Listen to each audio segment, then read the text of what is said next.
अशहदु अल्ला इलाहा इल्लल्लाह।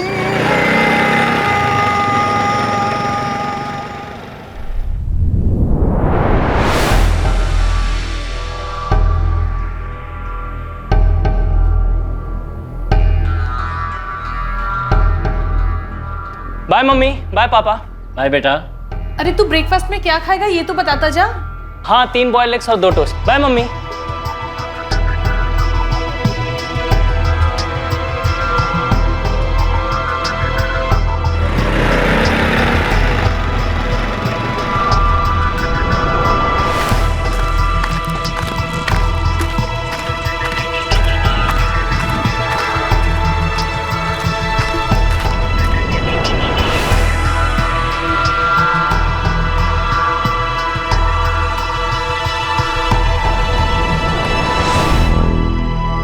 अक्सर लोग टिप्पणी करते हैं, मीम्स बनाते हैं कि अगर आप किसी पर भरोसा करते हैं तो क्राइम पेट्रोल का एक एपिसोड देख लीजिए, आपका सारा भरोसा गायब हो जाएगा। पर जिंदगी कोई मीम नहीं है जिसका मजाक बनाया जा सके, क्योंकि सच अक्सर कल्पना से ज्यादा भयानक होता है। और सच ये था कि 22 अगस्त 2019 की सुबह रोज की तरह ऋतिक गुप्ता जॉगिंग के लिए निकला तो था, पर कभी लौट कर नहीं आया।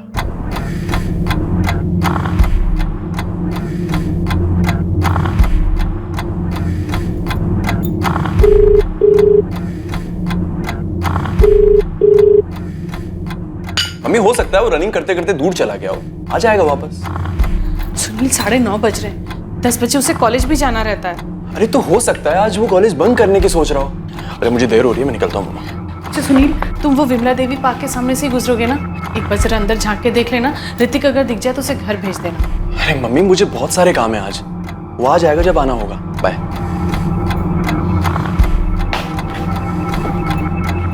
मेम साहब, अंडे छील दो?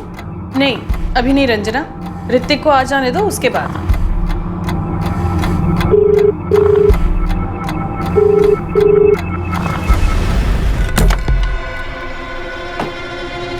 अरे भैया सुनो, मेरा बेटा ऋतिक रोज सुबह यहाँ जॉगिंग के लिए आता है। आज भी घर से निकला था लेकिन वापस नहीं पहुंचा। जरा देखिए अंदर तो नहीं है।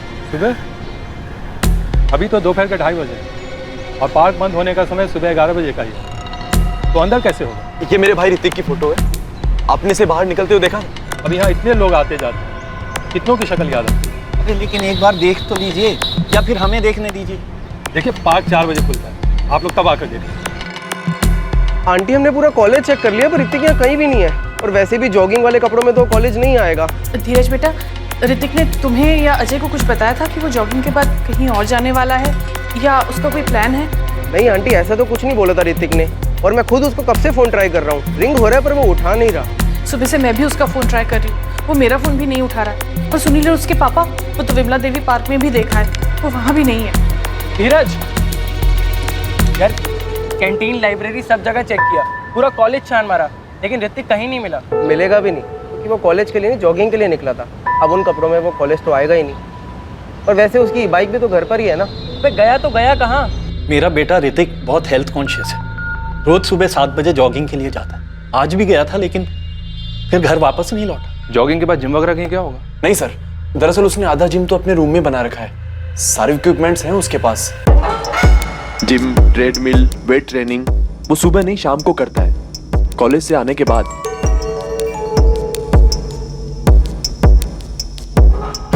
आप लोग हमें ऋतिक गुप्ता की फोटो दे दीजिए, और जैसा कि आपने कहा कि ऋतिक बालिग है, 22 साल का है, तो तहकीकात 24 घंटे के बाद ही शुरू हो सकती है।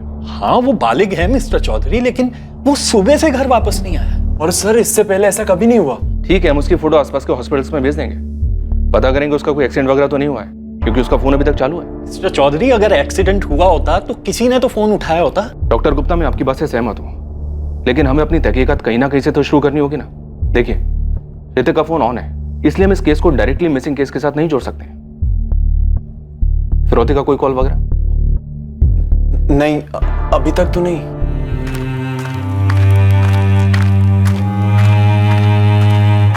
उस दिन सुबह ऋतिक गुप्ता किसी खास इरादे से कहीं जाने के लिए निकला था, और उस खास इरादे मकसद के बारे में उसने किसी को नहीं बताया था।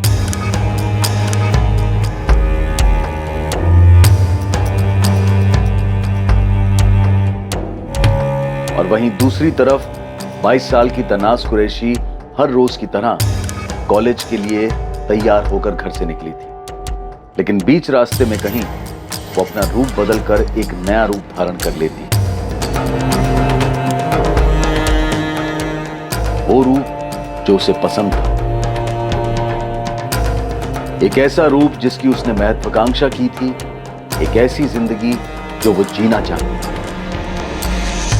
गुरुग्राम, नोएडा, गाजियाबाद के हॉस्पिटल्स में भी पता करो, हो सकता है ऋतिक उस तरफ गया हो। सर, ऋतिक गुप्ता के फोन की लोकेशन ट्रैक हो गई है। फोन अभी भी ऑन है और साकेत एरिया में एक्टिव है। मैं अपनी टीम के साथ निकल रही हूँ। ठीक है, नया पता करो, देखो कहीं ये लड़का हमारे साथ आंख मिचुली का खेल तो नहीं खेल रहा है। अजय, धीरज, तुम तीनों बेस्ट फ्रेंड्स हो।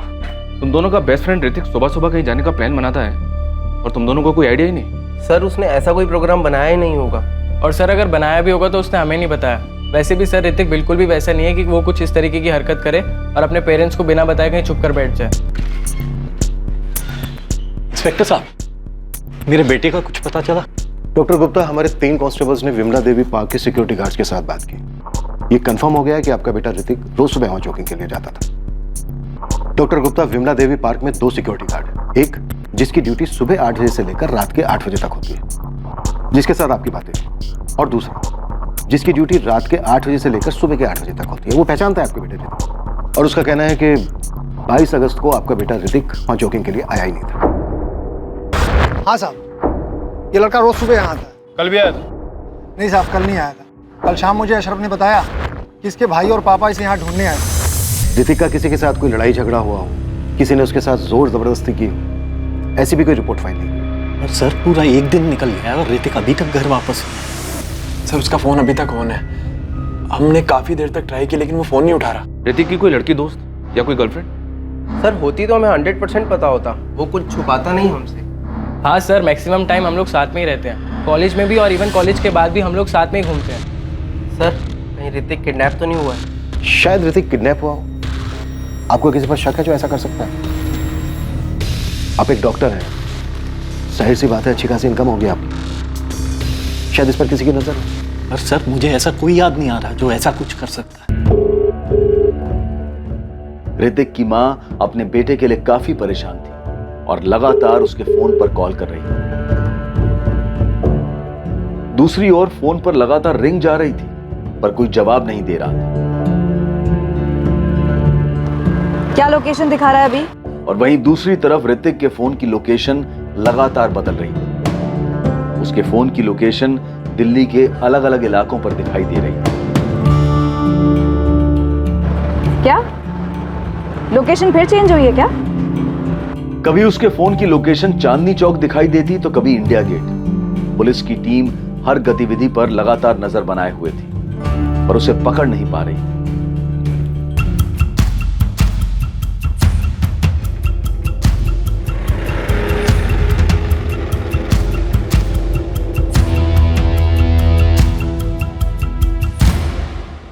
सर हमारे पास जितने भी नंबर्स हैं हम आपको दे चुके हैं। हम उन नंबर्स को टैप कर रहे हैं। पर इंस्पेक्टर, अगर ऋतिक को किसी ने किडनैप किया है तो अभी तक कोई फोन आया क्यों नहीं? निशा जी, इस बात को लेकर हम भी हैरान हैं कि अभी तक कॉल आया क्यों नहीं। हमने हमारे 3 कांस्टेबल सिविल ड्रेस में आपके घर के बाहर तैनात कर दिए, वो नजर रख रहे हैं। डॉक्टर गुप्ता, मैं फिर एक बार आपसे पूछ रहा हूँ, आपकी किसी के साथ कोई दुश्मनी, कोई झगड़ा हुआ हो किसी के साथ? नहीं इंस्पेक्टर साहब, ऐसा कोई भी नहीं है। सर अभी ऋतिक के फोन की लोकेशन क्या है? फोन ऑफ है अभी, लेकिन हैरानी की बात यह है कि पूरा दिन दिल्ली के अलग अलग एरिया में फोन ऑन रहता है और रात को किसी एक लोकेशन पे जाके फोन ऑफ हो जाता है। इंस्पेक्टर साहब, मुझे मेरा बेटा वापस चाहिए, बिल्कुल सही सलामत। उसके लिए मैं किसी को कुछ भी देने को तैयार हूं। डॉक्टर गुप्ता, पहले कोई मांगे तो सही। वैसे कौन हो सकता है मांगने वाला?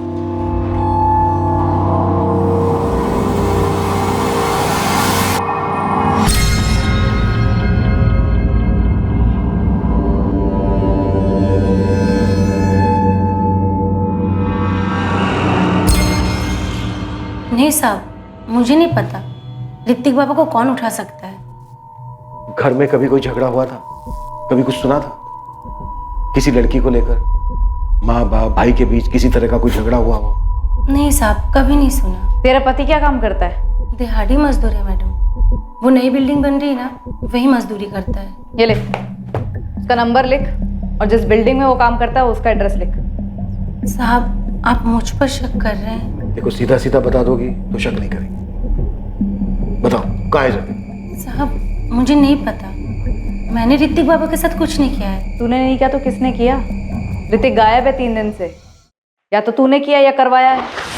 मुझे नहीं मालूम मैडम, मैं यहाँ काम करती हूँ, अपने काम से मतलब रखती हूँ, और इस कॉलोनी में और 4 घर में काम करती हूँ कई साल से। गुप्ता साहब के यहाँ तो मैं 1 साल से काम कर रही हूँ, चाहे तो आप उनसे पूछ सकते हैं। 1 साल? तुझसे पहले वहां कौन काम करता था? ईशा, क्या कोई ऐसी वजह थी कि ऋतिक इस घर को हम लोगों को छोड़कर चला जाए? क्यों जाएगा वो? और अगर ऐसी कोई बात होती तो वो हमें बताता ना। पापा, मैंने ऋतिक का अकाउंट चेक किया है, उसने अकाउंट से अभी तक एक बार भी पैसे नहीं निकाले। जॉगिंग पे जाते हुए वो अपना वॉलेट कभी साथ में लेके नहीं जाता। वॉलेट भी घर पे है तो चला कहाँ गया ये लड़का? Uncle, aunty. अजय, धीरज, कुछ पता चला ऋतिक का? नहीं आंटी, हमने कॉलेज के सारे फ्रेंड से पूछा पर किसी को कुछ पता ही नहीं है। धीरज, अजय, बेटा एक बात सच सच बताना, क्या ऋतिक की कोई गर्लफ्रेंड है? अंकल अगर होती तो हम लोग आपको जरूर बताते। हाँ, और अगर ऐसा कुछ होता तो वो आपको खुद ही बता देता। कॉलेज में किसी के साथ कोई झगड़ा हुआ था उसका? भैया ऐसा तो उसका कोई झगड़ा नहीं हुआ।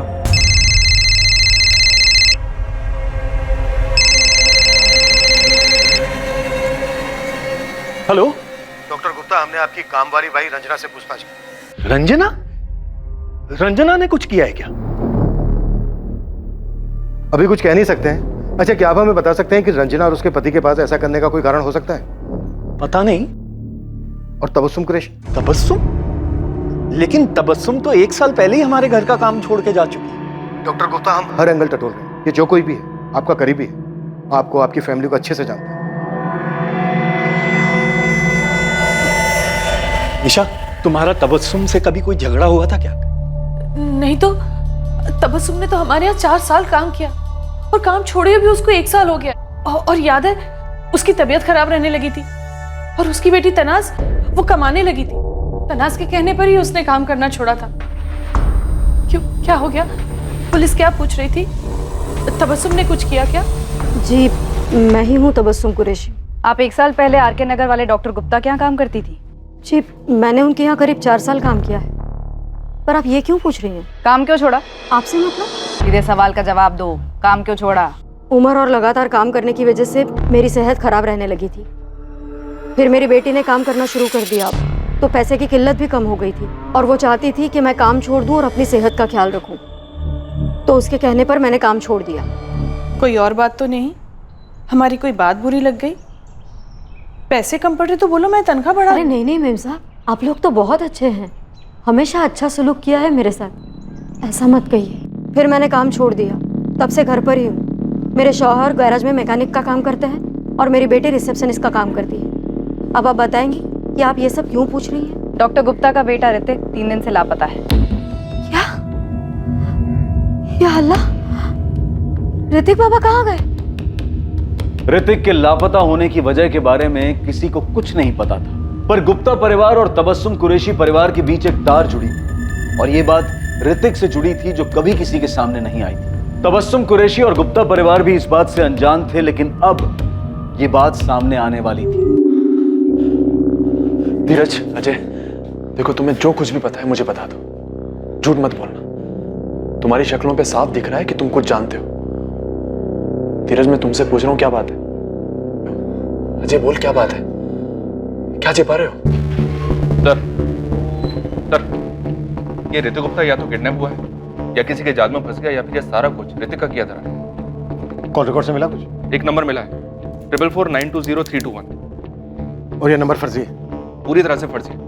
फरीदाबाद का एड्रेस है, किसी राजू वर्मा के नाम पे रेस्टोरेंट, टिबेट से मैं सर। और इस नंबर से ऋतिक के फोन पर पिछले 2 हफ्तों में, मतलब 8 अगस्त से लेकर 22 अगस्त तक की बात हुई है। और इस नंबर से ऋतिक के फोन पर लास्ट कॉल 22 अगस्त की सुबह 7:45 पर आया था। अरे कहाँ हो तुम? मैं पहुंच गया। ये जो फर्जी नंबर है राजू वर्मा के नाम पर, इसकी मोबाइल लोकेशन क्या है? सारे कॉल्स आरके नगर लोकेलिटी से किए गए। आरके नगर? यहीं तो डॉक्टर गुप्ता भी रहते हैं। जी हाँ सर। कहीं ये घर का मामला तो नहीं है? आई मीन घर के अंदर का।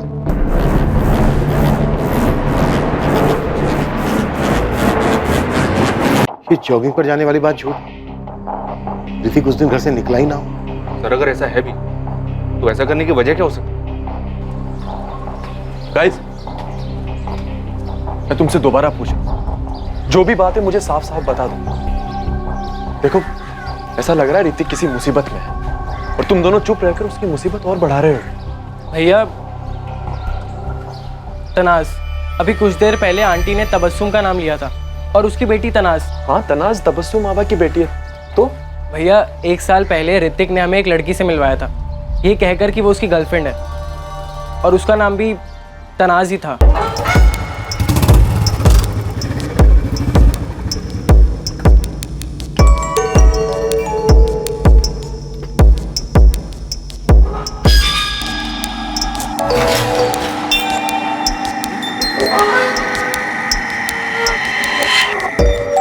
चिल गाइस, इतना आंखें फाड़ फाड़ के क्या देख रहे हो तुम दोनों? हाँ, मीट माय गर्लफ्रेंड तनाज। हाय। तनाज तबस्सुम आपा की बेटी, हमारे घर में काम करने वाली की बेटी। पता नहीं भैया वो ही लड़की है या नहीं, पर जब हमने तनाज का नाम सुना तो हमें ये बात याद आई। धीरज और अजय ने ये पुलिस को बताया? शायद अभी तक नहीं बताया, लेकिन बताएंगे जरूर।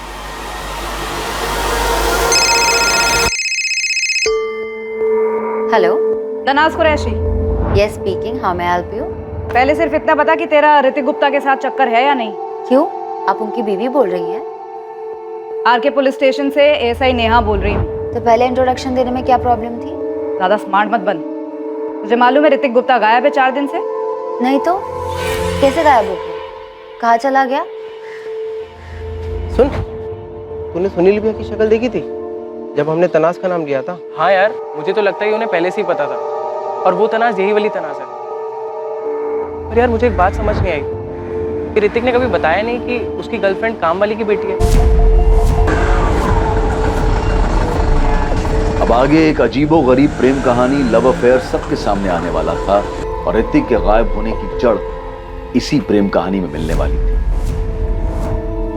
ऋतिक गायब हुआ है, मुझे तो अभी आपसे पता चला है। ओ, अच्छा। वैसे सवाल हमारा ये था कि तुम्हारे और ऋतिक के बीच चल क्या रहा था? और झूठ बोलने की कोई जरूरत नहीं है।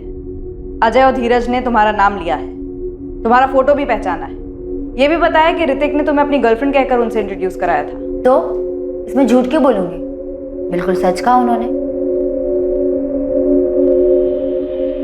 कैसे फंसाया तुमने ऋतिक को? Mind your language inspector.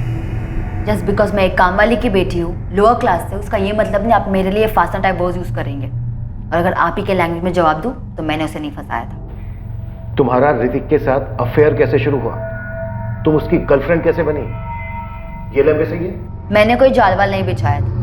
अम्मी की तबीयत खराब थी तो मुझे उनके घर ले गई थी काम के लिए। ये 2 साल पहले की बात है। नमस्ते मेम साहब। मेम साहब, वो मेरी तबीयत ज़रा खराब है तो 2-3 दिन तक नहीं आ पाऊंगी। क्या हुआ तबस्सुम? डॉक्टर को दिखाया तुमने? बस जा ही रही हूँ। ये मेरी बेटी है तनाज, 2-3 दिन तक यही काम संभाल लेगी मेम साहब। वो सब ठीक है, तुम जाओ पहले साहब के क्लिनिक से दवाई ले लो। बस अभी जा ही रही हूँ दवाई लेने। ठीक है, अपना ध्यान रखना। आओ बेटा तनाज।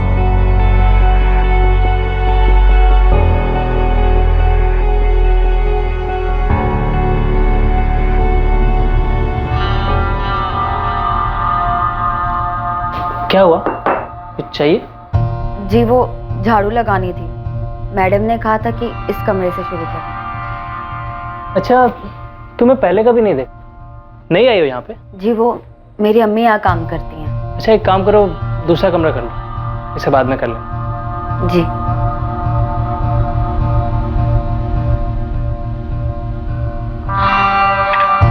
सुनो,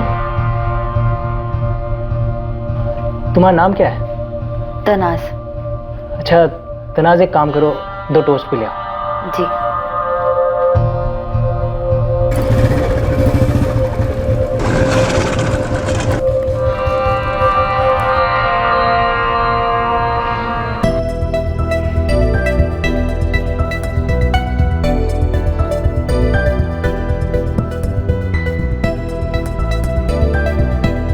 तनाज, तुम तनाज हो ना? जी। मतलब तुम वही तनाज हो जो मेरे घर पे काम करती, तबस्सुम आपा की बेटी तनाज। अच्छा, कहाँ जा रही हो? कॉलेज। कॉलेज? जी मैं बीकॉम सेकेंड ईयर में हूँ। गुड यार। तो मैं तुम्हें कॉलेज तक छोड़ दूँ? Oh hi, bye the way I am Hrithik. हाय।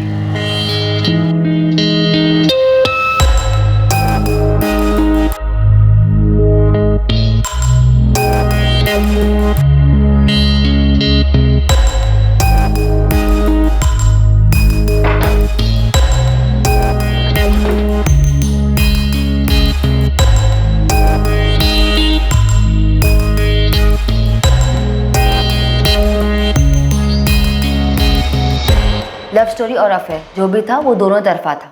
मैंने नहीं, उसने सामने से अपना हाथ बढ़ाया था, मैंने हाथ पकड़ लिया। ये तेरे दोनों रूप, धूप छाँव, ये क्या है?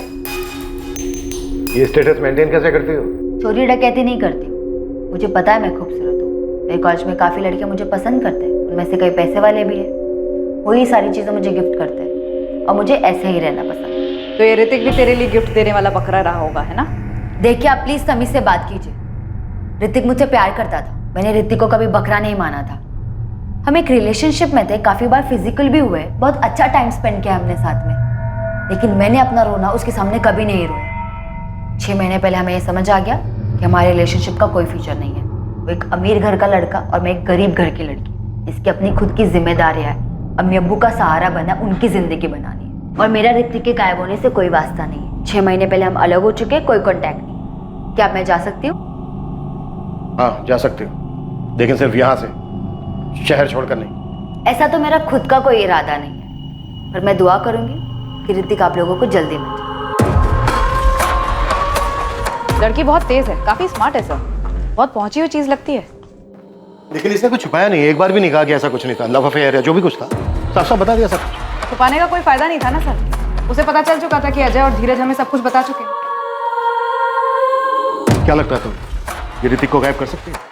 सर, सोमन नगर पुलिस मेहरौली को अभी 1 घंटे पहले जंगल के पास ही लाश मिली है। दिल्ली में मेहरौली इलाके की सोमन नगर पुलिस को 1 घंटे पहले जंगल के पास एक बोरी मिली। बोरी का मुंह जैसे ही खोला गया, उसमें से एक लाश बाहर आई। पापा, किसका फोन था पापा? पुलिस का? क्या कहा उन्होंने? ऋतिक की खबर मिली कुछ? पुलिस को ऋतिक की बॉडी मिली।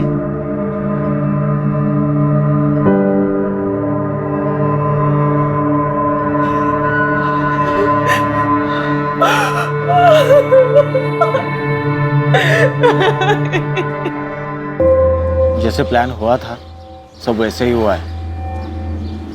पुलिस को उसकी लाश मिल गई, अब आगे बोलो क्या करना है।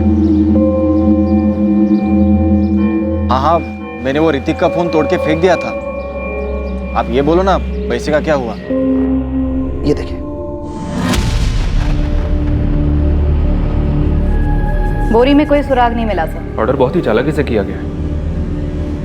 लड़का 22 तारीख को गायब होता है, फिर गुमराह करने के लिए फोन 3 दिन तक इधर उधर घूमता है और फिर डेड बॉडी मिलती है। सर आपने एक बात नोटिस की, डेड बॉडी तब मिलती है जब तनाज का एंगल सामने आता है। तुम्हारे लिए इस केस में सबसे बड़ी सस्पेक्ट तनाज है।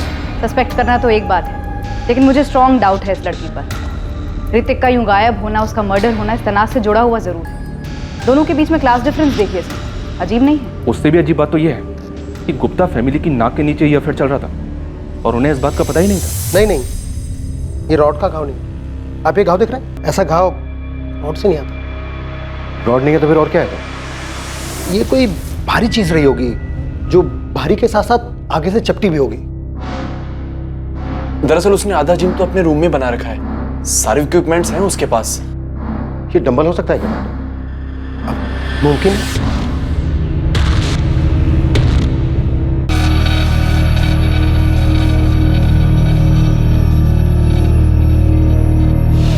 हमें जहां तलाश करना चाहिए था वहां हमने ढूंढा ही नहीं। ये सब कुछ डॉक्टर गुप्ता के घर में हुआ।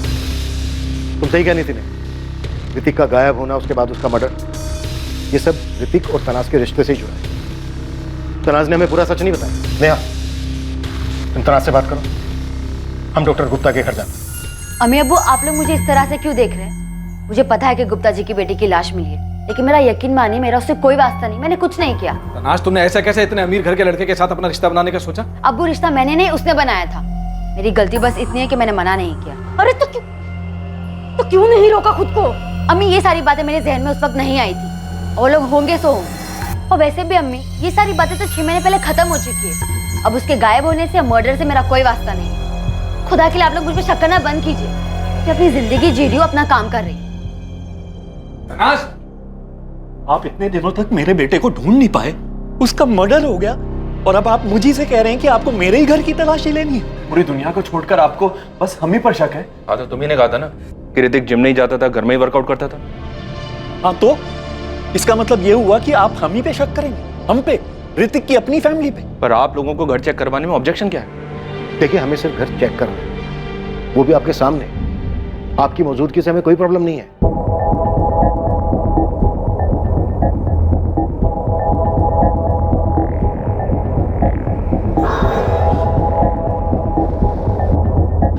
ऋतिक के सिर के पीछे जो घाव मिला है पोस्टमार्टम रिपोर्ट में, पुलिस का मानना है कि वो डंबल से मारा है।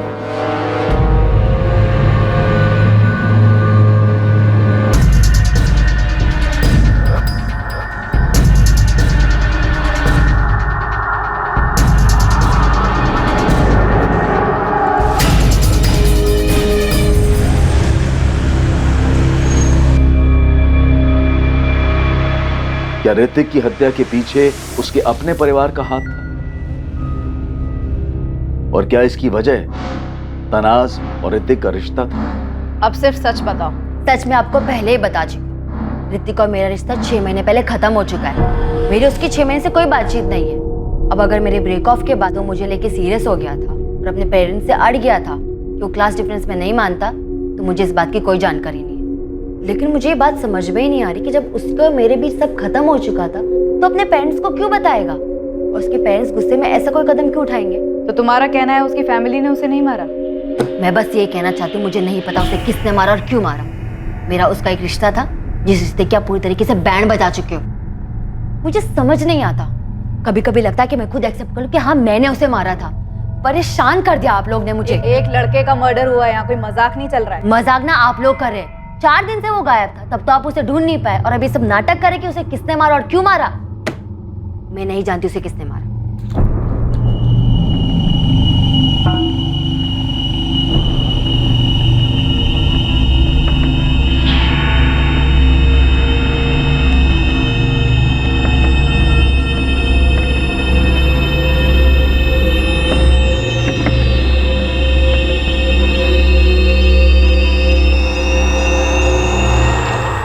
कुछ मिला?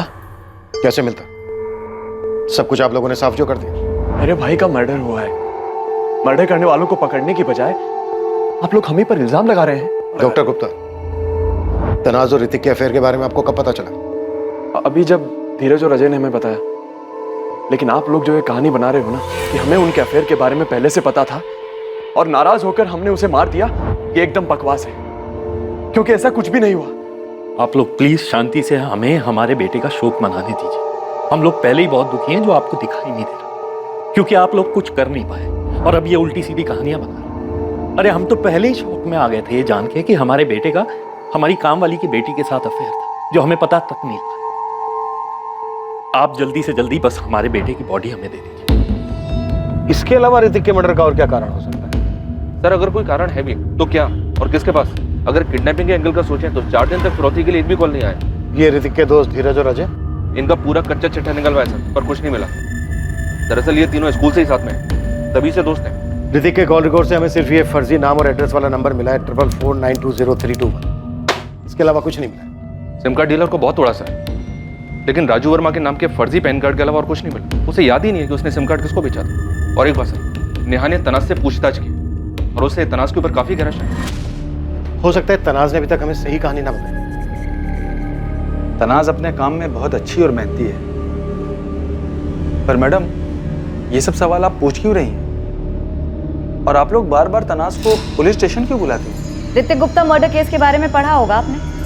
उसी मर्डर केस के सिलसिले में उसे पूछताछ के लिए बुलाते हैं। लेकिन जब मैंने उससे पूछा तो उसने मुझे ऐसा तो कुछ बताया ही नहीं। तो मिस्टर ऋषिकांत, अब भी आपका यही कहना है कि तनाज एक बहुत अच्छी लड़की है और हमें उस पर शक नहीं करना चाहिए? मैडम, अब तो आप उल्टा मुझे ही डरा रही हैं। पर जब मैंने उसका बायोडाटा देखा था तो उसमें मुझे ऐसा कुछ भी नहीं लगा। और उसे यहाँ पर 15 दिन हो गए ज्वाइन किए हुए। वो अपना काम बहुत अच्छे से कर रही है।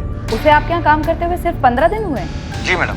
31 जुलाई को उसने अपनी पहली नौकरी छोड़ी थी। फिर 7 अगस्त को उसने यहाँ पर हमारे ऑफिस में इंटरव्यू दिया और 12 को ज्वाइन कर ली। इससे पहले वो कहाँ काम करती थी? कोई जिम था। जिम? हाँ, AM जिम्नेजियम नाम का कोई जिम था। आप तनाज का बायोडाटा भिजवा सकते हैं तनाज को बिना बताए? जी हाँ, भेज देता हूँ।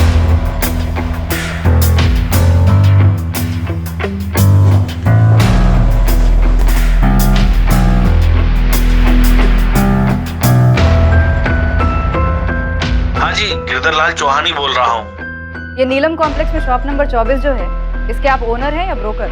हाँ जी, वो मेरी दुकान है, मालिक हूँ उसका। आपको दुकान किराए पर चाहिए क्या? असलम मुईनुद्दीन चला रहा था इस जिम को। वही घर आकर चाबी दे गया और कह रहा था कि रेंट बहुत भारी पड़ रहा है, अब और नुकसान नहीं झेल पाएगा। हमें असलम मोइनुद्दीन का नंबर दो और हाँ, जिम की चाबी। मैं जिम चेक कर। सर, नंबर तो मैं आपको दे दूंगा, लेकिन जिम तो खाली पड़ा है। आप वहाँ क्या देखेंगे? ये ऋतिक गुप्ता है, उस जिम में आता था। ये तो वही लड़का है जिसकी कल अखबार में फोटो छपी थी। और ये इस लड़की से मिलने आता था जिम में।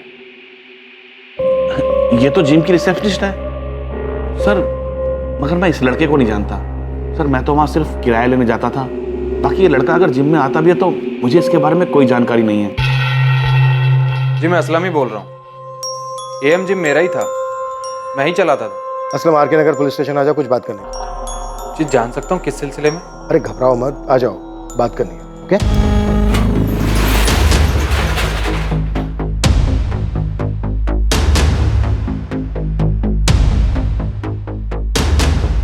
जितना मुझे याद है कि असलम ने सब सामान बेच दिया था। वैसे ये इतना बड़ा जिम है भी नहीं।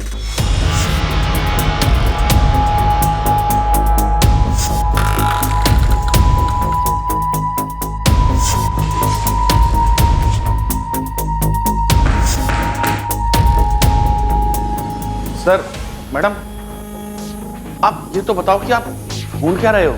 जिम की रिसेप्शनिस्ट तनाज कुरैशी का अफेयर था ऋतिक गुप्ता के साथ। ऋतिक गुप्ता वो लड़का जिसका मर्डर हुआ। आपको क्या लग रहा है, इस शॉप में कुछ हुआ है? जी हाँ, ऋतिक का मर्डर डंबल से किया गया। डंबल, वो वेट जिससे लड़के जिम में कसरत करते हैं। सर, मैं तो आज भी अपना जिम शुरू करना चाहता हूँ, इसलिए कोई सस्ती जगह देख रहा हूँ। पर सस्ती जगह की प्रॉब्लम ये है सर कि वहाँ कोई बड़े क्लाइंट नहीं आते। शॉप का किराया निकालना मुश्किल हो रहा था सर। अब हालत ये है कि सोच रहा हूँ कुछ दिन वापस से ट्रेनर की जॉब कर लूँ। तनाज कुरैशी को जानते हो? जी हाँ सर। क्या हुआ उसे कुछ नहीं हुआ, बल्कि उसने 22 अगस्त को ऋतिक गुप्ता का मर्डर किया तुम्हारे जिम में। क्या बात कर रहे हैं सर, ऐसे कैसे हो सकता है? वो तो मेरे यहाँ से 31 जुलाई को नौकरी छोड़ के चली गई थी। उस मंथ की सैलरी भी नहीं दे पाया था मैं उसे। आजकल शायद किसी ट्रैवल एजेंसी में जॉब कर रही है। उसके बाद वो कभी वापस जिम में आई ही नहीं। असलम, 25 अगस्त को तुमने जिम की चाबी दुकान के मालिक गिरधर को लौटाई थी। लौटानी पड़ी सर, क्योंकि जिम में कोई क्लाइंट बचे ही नहीं थे। मैंने सबको फ़ोन किया मेंबरशिप रिन्यू कराने के लिए, पर ज़्यादातर क्लाइंट बड़े और अच्छे जिम में मेंबरशिप ले चुके थे। मेरे पास जिम बंद करने के अलावा और कोई रास्ता बचा ही नहीं था।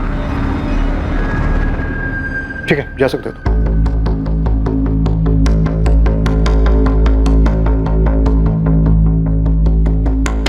सर, जिम पूरा खाली कर दिया और यहाँ ऐसा कुछ मिला भी नहीं जिससे अंदेशा हो कि यहाँ कोई मर्डर हुआ है। पर डेफिनेटली यहाँ कुछ हुआ है। सही कह रहे हो तुम, कुछ तो जरूर हुआ है वहां पर। ये तनाज अब भी सच नहीं बोल रही है। तनाज और ऋतिक का ब्रेकअप दोनों की मर्जी से नहीं हुआ और आई एम श्योर ये जिम वाला असलम भी कुछ छुपा रहा है। पुलिस असलम पर भी नजर रखे हुए थी ताकि उसके और तनाज के बीच कोई कड़ी मिल सके जिसकी वजह से वो ऋतिक की हत्या करने में शामिल था।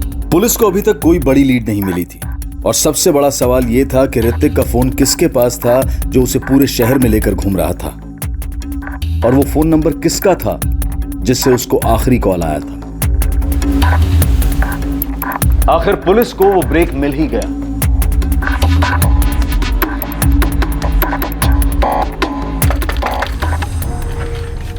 जी कहिए। इकबाल शेख? हाँ मैं ही हूँ। पुलिस, चलो कुछ बात करनी है तुमसे। बात करनी है? लेकिन मुझसे क्या बात करनी है? अरे चल, डर क्यों रहा है, आजा। अरे हाँ, आप हो कौन? और मुझे कहाँ ले जा रहे हो? अभी बताया ना, पुलिस। हाँ, पर आपको मुझसे क्या बात करनी है? तू डर क्यों रहा है? कोई मर्डर किया तूने? चल डर मत, आने चल के बात करते हैं। साहब, क्या बात करनी थी? कुछ खास नहीं रहे, बस तेरे से जानना था कि तू असलम मोइनुद्दीन को जानता है क्या? कि अपना नीलम कॉम्प्लेक्स में एएम जिम्नेजियम नाम का जो जिम चलाता था। पूरी कुंडली बनाई है हमने तेरी। ये देख, 22 अगस्त को दिल्ली में तू कहां कहां गया, क्या क्या देखा, कौन सा पब्लिक टॉयलेट इस्तेमाल किया, सब कुछ। जैसे प्लान हुआ था सब वैसे ही हुआ है। पुलिस को उसकी लाश मिल गई है, अब आगे बोलो क्या करना है। इकबाल, पहले ये बता, तूने ऋतिक का फोन तोड़ के फेंका कि नहीं? मैंने वो ऋतिक का फोन तोड़ के फेंक दिया था। आप ये बोलो ना, पैसे का क्या हुआ? इकबाल, थोड़ी प्रॉब्लम हो गई, 2-4 दिन आराम से बैठ, मिल जाएंगे तुझे तेरे पैसे। यार असलम तो बोला था काम होते ही 50,000 मिलेंगे करके। साहब, मैंने मर्डर नहीं किया है साहब। मैं बस 24 की रात को वहां टेम्पो लेके गया था बॉडी को ठिकाने लगाने के लिए, और 22 अगस्त से उस ऋतिक का फोन लेके मैं दिल्ली में घुमाया। फरीदाबाद से एक राजू वर्मा के नाम पे फर्जी सिम कार्ड लेके मैंने असलम को दे दिया था साहब। और किसके कहने पे तूने ये सब किया?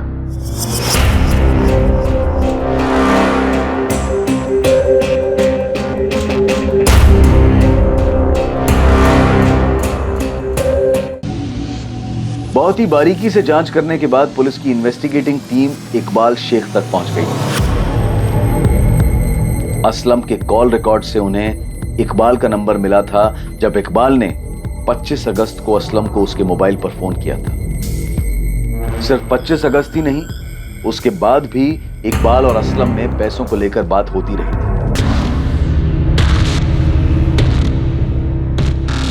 और अब असलम मोइनुद्दीन इस पूरी प्लानिंग का खुलासा करने वाला था और बेहद चौंका देने वाला सच सामने आने वाला था।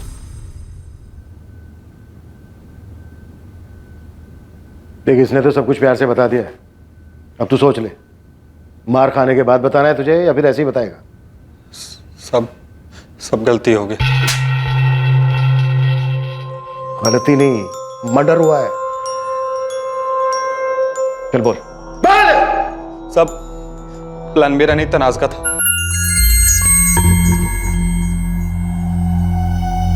मैं तुझे पहले दिन देखते ही समझ गई थी कि तू बहुत पहुंची हुई चीज है।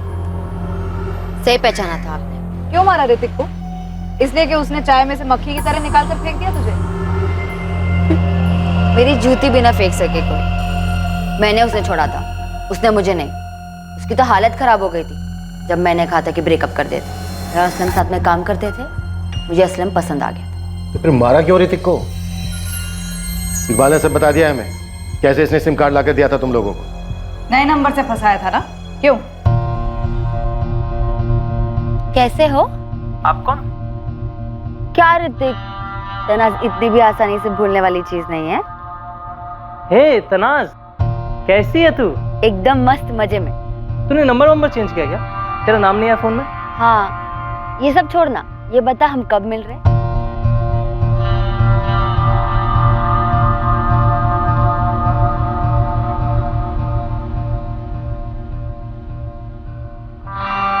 क्या यार तनाज, कहीं चलते हैं ना? कब तक ये रोज रोज वॉक पे जाते रहेंगे? हाँ यार, मैं भी यही सोच रही थी। तो फिर कल चले? तो कल मॉर्निंग वॉक पे आ, फिर मिलते हैं।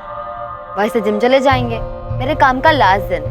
और वैसे भी जिम भी खाली होगा, कोई नहीं होगा वहाँ, तो इसी बहाने हमारे भी काम में आ जाएगा। पक्का ना? पक्का। काम हो गया, कल आ रहा है। अरे खाओ तुम, मैं पहुंच गया। क्या बात है, इतनी बेचैनी?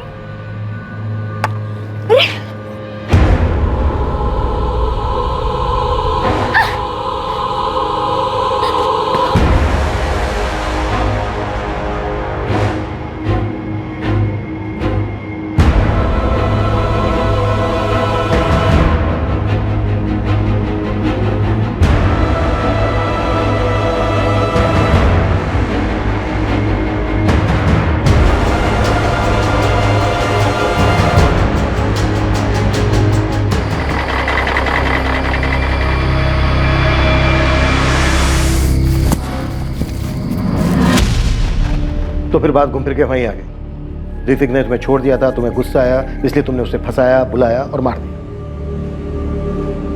बोलना, तुझसे पूछ रहे हैं, बोल। वो मुझे लात मारे, इतनी उसकी औकात नहीं थी। मैं आप लोग से पहले भी कह चुकी हूँ, मैंने उसे छोड़ा था, उसने मुझे नहीं। अरे एक बार छोड़ दिया था तो दोबारा क्यों फंसाया? मारा क्यों उसे? अमीर मुर्गों को फंसाने की आदत है ना तेरी। अपने लिए नहीं मारा था, असलम के लिए मारा। मैं प्यार करने लगी थी इससे। मैंने एक ट्रैवल एजेंसी में इंटरव्यू दिया है, 25,000 सैलरी बोली है, अब देखते हैं कितना देते हैं। तेरा तो फिर भी कुछ हो जाएगा, मेरा पता नहीं। क्या क्या ख्वाब देखे थे सब अधूरे रह जाएंगे। देख तू टेंशन मत ले, तेरा बेजूम फिर से शुरू हो जाएगा। अरे पैसे चाहिए यार, कब तक ऐसे ट्रेनर की जॉब करके पैसे जोड़ पाऊंगा? एक मोटा तगड़ा अमाउंट चाहिए, 15-20 लाख रुपए। तो लाते हैं 15-20 लाख। 15-20 लाख कहाँ से लाएंगे? ये सीधी तरकीब से एक झटके में तो आने से रहे। किसको किडनैप कर ले? किडनैप किसको करेंगे? देख मेरे पास एक बकरा है, मेरे पीछे लट्टू था। कुछ महीने पहले मैंने ब्रेकअप कर दिया, बहुत हल्ला मचाया था उसने। कौन वो ऋतिक गुप्ता? हाँ भाई, बाप डॉक्टर है, बड़ा सा क्लिनिक है, बहुत पैसा है उनके पास। 15-20 लाख तो हाथ की मैल है उनकी। पर किडनैप करेंगे कैसे? बच्चा थोड़ी है वो। उसकी टेंशन मत ले, मैं उसे जब जहाँ बुलाऊंगी अपने आप आ जाए। चल मान ले वो आ गया, फिर क्या करेंगे? किडनैप करके पैसे मांगेंगे, उसके बाद जैसे ही उसे छोड़ेंगे सीधा पुलिस के पास जाएगा वो जानता है तुझे। छोड़ेंगे क्यों, मार देंगे। तो तुम लोगों ने बस ऐसे ही बैठे बैठे प्लान बना लिया उसे फंसा के मारने का? मारते नहीं तो क्या करते, वो पहचानता था मुझे। फिरौती भी मांगी थी तुम लोगों ने? नहीं, वहीं प्लान गड़बड़ा गया। पैसे मांगते उससे पहले ही आप लोग तनाज तक पहुंच गए थे।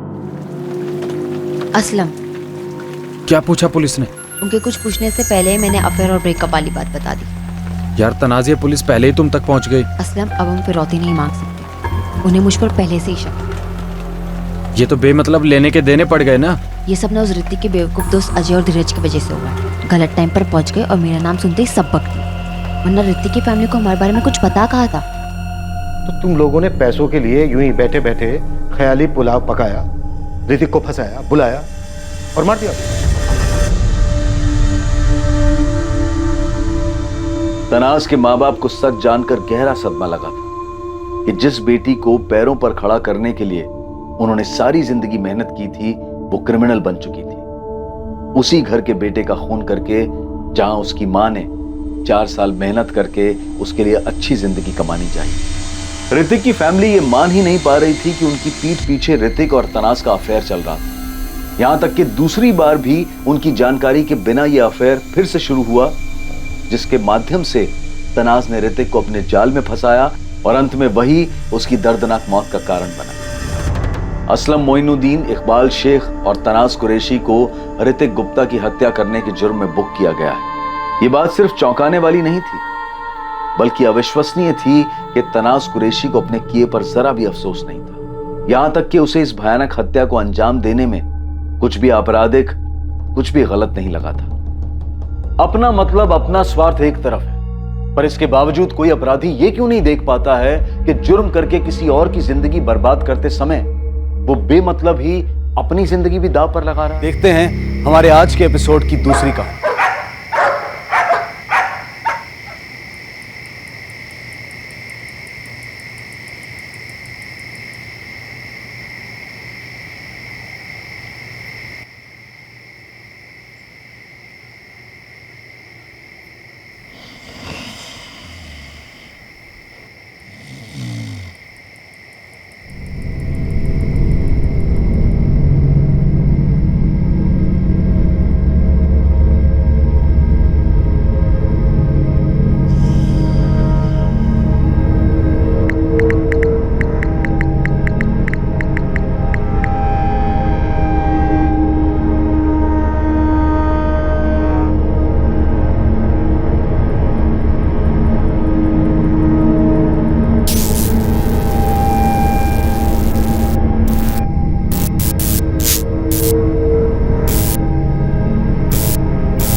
डॉक्टर साहब जरा इनको देख लीजिए ना, इन्हें बहुत दर्द हो रहा है, ये सो नहीं पा रहे।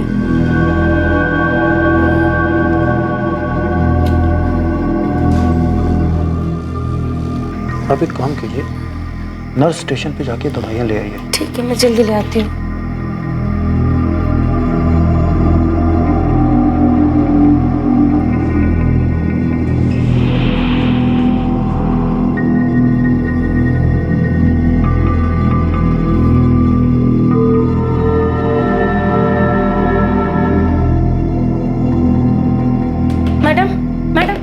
जल्दी से हमको ये दवाइयाँ दे दीजिए, डॉक्टर साहब ने मंगवाए हैं। अक्कड़ बक्कड़, ये कौन सी दवाई है? हमें नहीं पता, डॉक्टर साहब ने लिख के दिया है। कौन से डॉक्टर? वो जो वार्ड में है ना डॉक्टर साहब, उन्होंने ही लिख के दिया है। डॉक्टर आप अभी राउंड पे गए थे, मैंने आपको जाते हुए नहीं देखा। मैं तो यही हूँ, अभी राउंड का टाइम नहीं हुआ है। पर वो दूसरे डॉक्टर साहब तो राउंड पे है, वार्ड नंबर 9 में। आज की नाइट शिफ्ट में मैं अकेला हूँ, कोई दूसरा डॉक्टर है ही नहीं।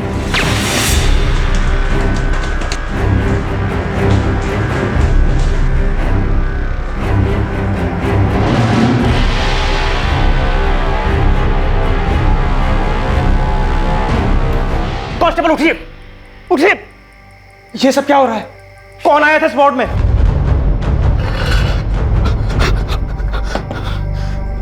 कौन आया था? ये सब कैसे हुआ? क्या हुआ? सर मैं जल्दी से हूटर बजा के आती हूँ, शायद कातिल अभी भी हॉस्पिटल में ही हो। 6 वार्ड नंबर 9 को गोली मारी गई है। शूटर डॉक्टर के लिबास में हॉस्टल के अंदर घुसा था। हॉस्पिटल के सभी गेट बंद कर दिए गए हैं और अंदर सिक्योरिटी गार्ड हर तरफ उसे ढूंढ रहे हैं, लेकिन उदय चौहान मर चुका है सर। उसे पॉइंट ब्लैंक रेंज से गोली मारी गई है। मैं पुलिस को और उसकी पत्नी को इन्फॉर्म कर रहा हूँ। हॉस्पिटल के सिक्योरिटी गार्ड्स और ड्यूटी पर तैनात कांस्टेबल्स इस शूटिंग के दौरान सोते हुए पाए गए। इस मामले ने पूरे प्रशासन पर एक क्वेश्चन मार्क लगा दिया था। आखिर चूक कहां हुई थी और उदय चौहान की हत्या के पीछे का मकसद क्या था? जल्द से जल्द इन दोनों सवालों के जवाब ढूंढे जाने बहुत जरूरी थे।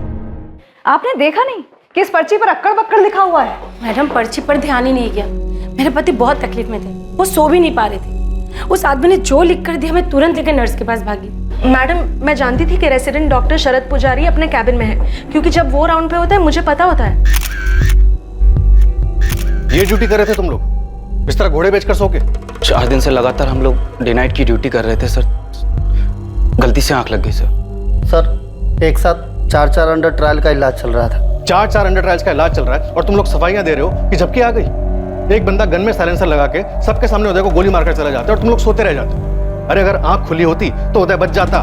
इतने लापरवाह कैसे हो सकते हो तुम? ड्यूटी पे वर्दी में सो रहे हो। सर आइए, सिक्योरिटी चीफ महेंद्र गुप्ता जी, आपके पास कितने excuses? Sorry sir. Sir 4 CCTV cameras लगे हुए हैं कॉरिडोर, लॉबी और बाहर एंट्रेंस के पास, लेकिन सर वो काम नहीं कर रहे हैं। तो फिर यहाँ पे काम क्या कर रहे हैं? सिक्योरिटी गार्ड सो रहे हैं, कांस्टेबल सो रहे हैं, सीसीटीवी कैमरा काम नहीं कर रहे। सिक्योरिटी के नाम पे मजाक लगा के रखा आप लोगों ने। एक सीसीटीवी कैमरा बाहर एंट्रेंस के पास काम कर रहा है सर, उसमें वो आदमी दिखाई भी दे रहा है। तो फिर जाइए उसका फुटेज लेकर आइए, या अर्जी दूं तब लेकर आएंगे? सर ये लालू कुमार बेड नंबर 9 पे था, इसका मलेरिया का इलाज चल रहा है। वो किशन मिश्रा बेड नंबर 10 पे था, उसका पैर टूटा हुआ है। और तुम सो रहे थे? सर मैं उठ गया था जैसे आवाज हुई। एक बंदा वार्ड में घुसा, विक्टिम पर गोलियां चलाई और चला गया, तुम्हें पता नहीं चला? और तुम दोनों, तुमने देखा था गोली चलाने वाले को, या फिर उदय को मरवाने में तुम दोनों का हाथ है? नहीं साहब, मैंने किसी को नहीं देखा। साहब मैं इस उदय को जानता तक नहीं हूँ, जेल में मिला था 2-3 बारी, कोई ज्यादा जान पहचान नहीं है। और आप फालतू में ये क्यों बोल रहे हो कि हमने मरवाया उसे? पैर फ्रैक्चर है ना तेरा, साले हाथ भी कर दूंगा। अब हमें क्यों धमकी दे रहे हो? आपके लोग सो रहे थे, जो बोलना इनको बोलो। अभी किशन बता दे कौन था, कुछ न कुछ इंतजाम करूंगा तेरे लिए। देखा है ना, हमारी बुरी तरह से क्लास लग रही है। मुंह पे मास्क लगाया हुआ था उसने, और जो रात में डॉक्टर साहब चेकिंग के लिए आते हैं उनका नाम मुझे नहीं मालूम। साहब हमको तो लगा था वो रात वाला ही डॉक्टर है राउंड पे। इंस्पेक्टर, मैंने डॉक्टर शरद और बाकी डॉक्टर से बात की है। जनरली नाइट शिफ्ट में सिर्फ डॉक्टर शरद ही राउंड्स पर होते हैं, और जब ये हादसा हुआ वो अपने केबिन में था। डॉक्टर, हमारी पुलिस डिपार्टमेंट की रेपुटेशन का तो छोड़िए, आपके इस हॉस्पिटल पर भी कई सवालिया निशान खड़े किए जाएंगे। एक कातिल बड़ी आसानी से हॉस्पिटल में घुसा डॉक्टर के भेष में, एक अंडर ट्रायल पेशेंट को शूट किया और उतनी ही आसानी से हॉस्पिटल से बाहर निकल गया। मुझे लगता है इस हादसे का कनेक्शन सेंट्रल जेल से ही है। अभी 4 दिन पहले ही किडनी स्टोन्स के चक्कर में उदय को यहाँ शिफ्ट किया गया था। सर, सीसीटीवी फुटेज में कातिल दिखाई दे रहा है, बड़ी आराम से अंदर आया है। ऐसा लगता है उसे पहले से पता था कि क्या करना है और कहाँ जाना है।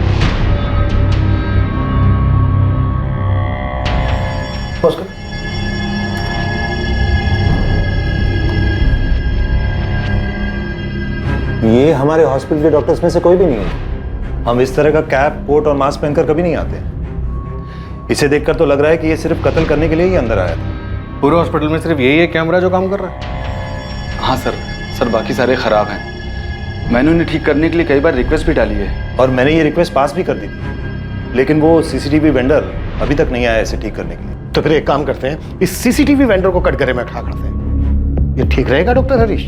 इंस्पेक्टर साहब, हमें कौन सा मालूम कि इस हॉस्पिटल में ऐसा कुछ होने वाला है। सर, कातिल डॉक्टर के भेष में वार्ड नंबर 9 में राउंड पर आया और फिर उसने शालिनी को धोखे से नर्स के पास भेज दिया, और फिर सीधा उदय चौहान को अपना निशाना बनाया। उसे पता था कि वो कहाँ से, हॉस्पिटल में इतने सारे वार्ड्स हैं, लेकिन वो सीधा वहीं पर ही गया। कातिल का उदय चौहान के साथ जरूर कोई झगड़ा रहा होगा। इससे पहले कि ये केस बढ़ा, हमें इसकी तह तक पहुंचना होगा। वैसे उदय चौहान का केस क्या था? किस जून के लिए ट्रायल बताइए।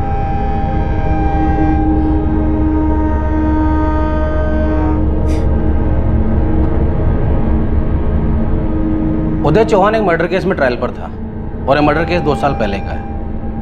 1 हफ्ते पहले उदय चौहान ने अपने पेट में बहुत तेज दर्द होने की शिकायत की थी।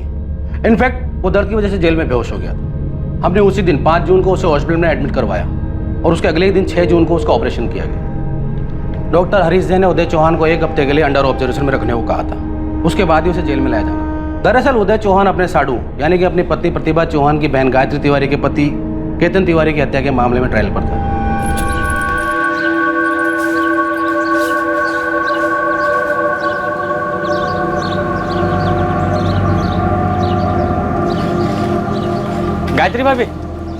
गायत्री भाभी, आपने कुछ सुना? क्या सुना बिरजू? भाभी, उदय भैया नहीं रहे। कल अस्पताल में किसी ने गोली मार दी उन्हें।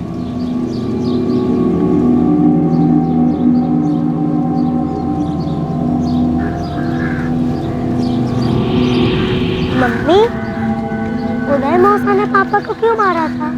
क्या किया था उन्होंने? बोलो ना मम्मी, क्यों मारा था उन्हें?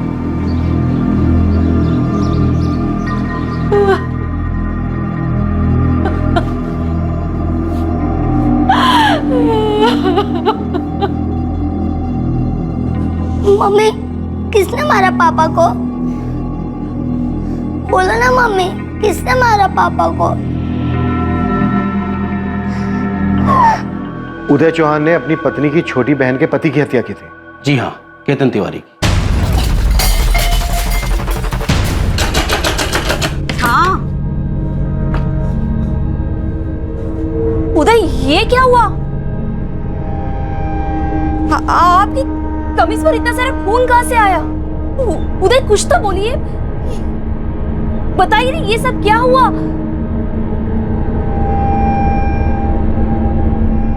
जिया जी, आपने उसे क्यों मारा? मैंने उसे नहीं मारा गायत्री, मैं उसे नहीं मारना चाहता था, लेकिन उसने मुझ पे हमला किया।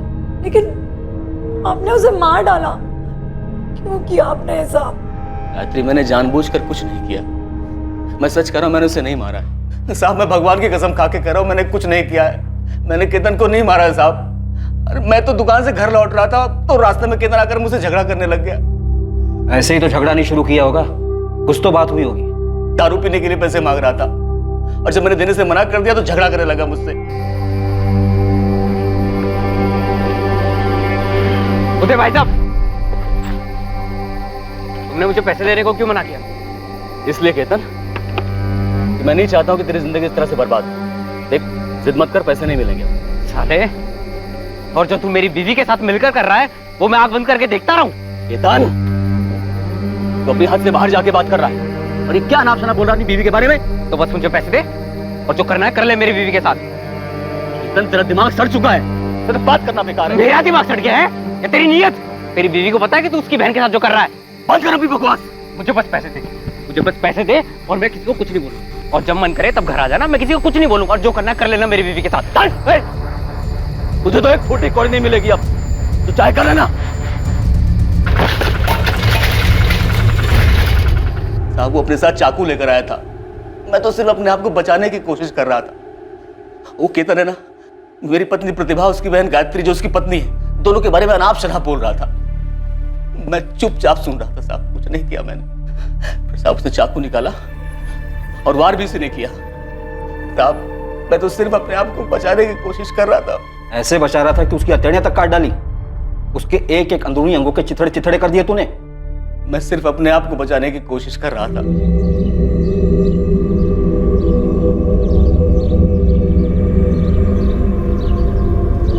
बदला, उदय चौहान की हत्या की साफ साफ यही वजह दिखाई दे रही थी। लेकिन हकीकत यह थी कि जिस तरह से इस हत्या को अंजाम दिया गया था, हॉस्पिटल में भर्ती एक अंडर ट्रायल अपराधी को इलाज के दौरान हॉस्पिटल के अंदर ही मार दिया गया था। इससे स्थिति और भी गंभीर हो गई थी।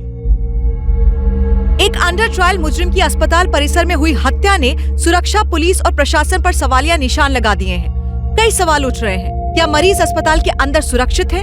एक हत्यारा डॉक्टर की वेश में अस्पताल के अंदर चला आता है और किसी को इस बात की भनक तक नहीं होती, और बाद में पता चलता है कि हादसे के वक्त मरीजों की सुरक्षा का ख्याल न रखते हुए अस्पताल के सभी लोग सो रहे थे। इस घटना पर देश की जनता से प्रतिक्रियाएं आ रही हैं और कड़ी निंदा की जा रही है। ये अंदरूनी मामला है। सुप्रिया, उदय की पत्नी प्रतिभा और प्रतिभा की छोटी बहन गायत्री से बात करो, जिसके पति की हत्या की थी उदय ने। सब ओम, इनके कॉल रिकॉर्ड निकलो और खबरी गोविंद को कहो कि पता करें, अगर प्लान सेंट्रल जेल में बना है तो जरूर इसमें कोई हिस्ट्री शीटर शामिल होना चाहिए। 100% यही हुआ होगा सर। उदय को जेल से हॉस्पिटल लाना और फिर 4 दिन के अंदर आकर उसको मार देना, ये एक इत्तेफाक नहीं हो सकता। कैसे भी करके हमें इस शूटर का पता लगा। 1 सेकंड भी नहीं है हमारे पास गंवाने के लिए, ऊपर से बहुत प्रेशर है। Right sir. जैन सर, हम इस केस पे लगे हुए हैं सर।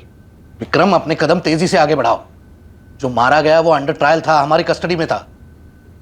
काफी सारी एजेंसीज, एनजीओ आवाज उठा रहे हैं। I know sir. जो कंपेंसेशन देना होगा वो अलग है, लेकिन हमारे लोग क्राइम सीन पर हादसे के वक्त सो रहे थे। इस बात को बहुत ज्यादा उछाला जा रहा है।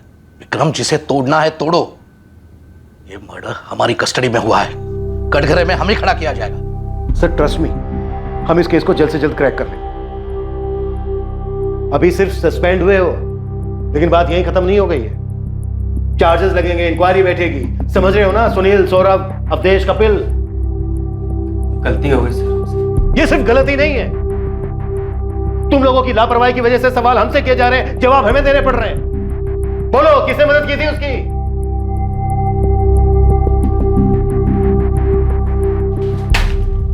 कौन है ये आदमी?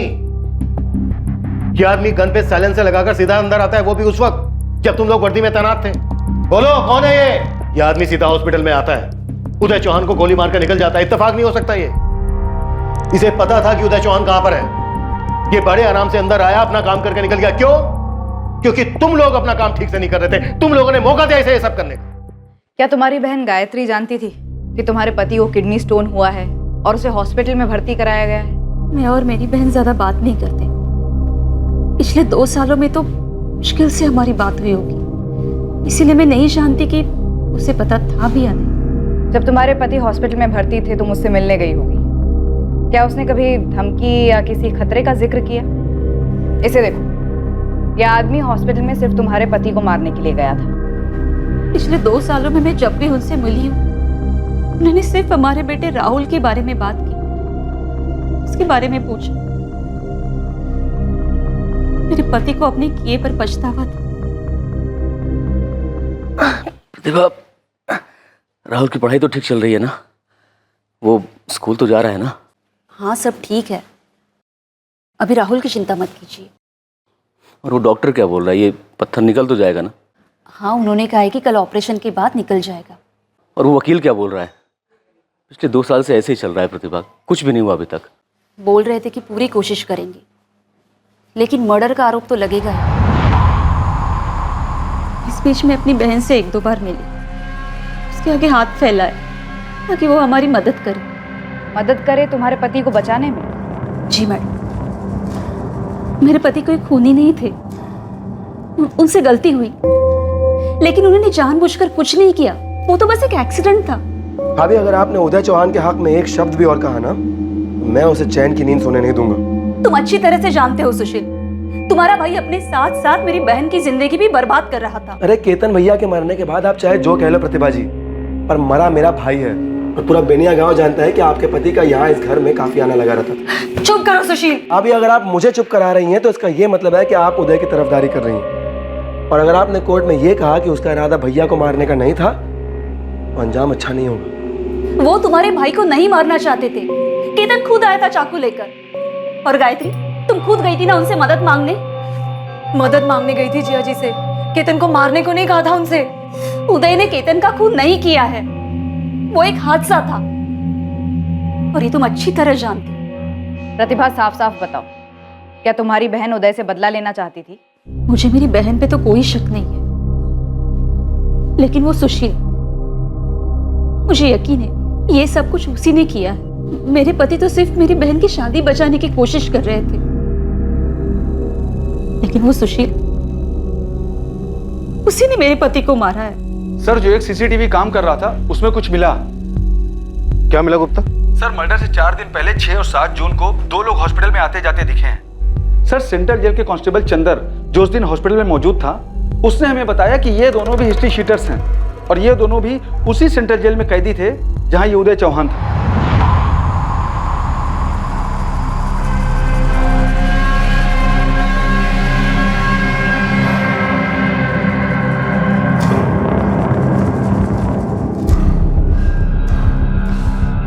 सर, ये देखिए, ये दोनों 7 जून को भी आए थे, यही हैं दोनों हिस्ट्री शीटर। सर, ये दोनों कौशिक गुलाटी और शब्बीर खान हैं। इनको 1 महीने पहले बेल हुई। मणिगढ़ सेंट्रल जेल में थे दोनों।